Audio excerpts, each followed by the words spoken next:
है जहाँ भगवान ने दो भयानक दैत्यों को मारकर उनकी ही लाशों से बनी ठोस जमीन पर विश्राम किया था। आखिर क्या है ये पूरी कहानी, चलिए जानते हैं। कहानी शुरू होती है सृष्टि के आरंभ से। उस समय चारों ओर केवल गहरा पानी था। भगवान विष्णु की नाभि से निकले कमल पर ब्रह्मा जी प्रकट हुए। उन्हें सृष्टि बनाने का संकेत मिला और भगवान ने उन्हें चारों वेद प्रदान किए जो सृष्टि रचना का ब्लूप्रिंट यानी मूल ज्ञान थे। ब्रह्मा जी ने सृष्टि निर्माण के लिए हजारों वर्षों तक कठोर तपस्या शुरू कर दी। ब्रह्मा जी तपस्या में लीन थे, तभी एक अनहोनी हुई। भगवान विष्णु के कानों के मैल से दो भयानक असुरों का जन्म हुआ, मधु और कैटब। हजारों साल तक पानी में रहने के बाद जब उन्हें भूख लगी तो उनकी नजर ब्रह्मा जी पर पड़ी। उन्होंने ब्रह्मा जी पर हमला किया, उनसे पवित्र वेद छीन लिए और उस अथाह समुद्र की गहराइयों में जाकर छिप गए। वेदों के बिना ब्रह्मा जी लाचार हो गए और सृष्टि का काम रुक गया। ब्रह्मा जी घबराकर विष्णु जी की शरण में गए, लेकिन समस्या बहुत बड़ी थी। मधु और कैटब ने तपस्या करके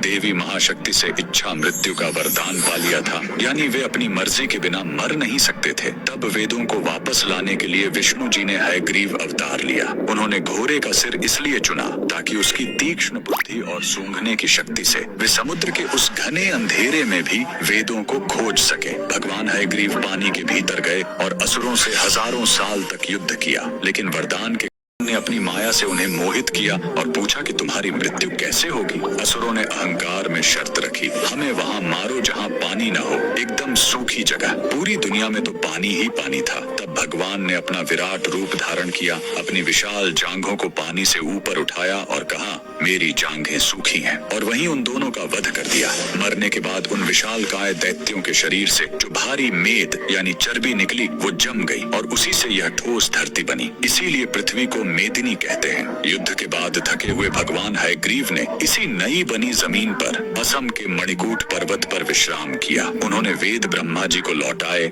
और ज्ञान की पुनः स्थापना की। इसीलिए हयग्रीव भगवान को आज भी बुद्धि और तर्क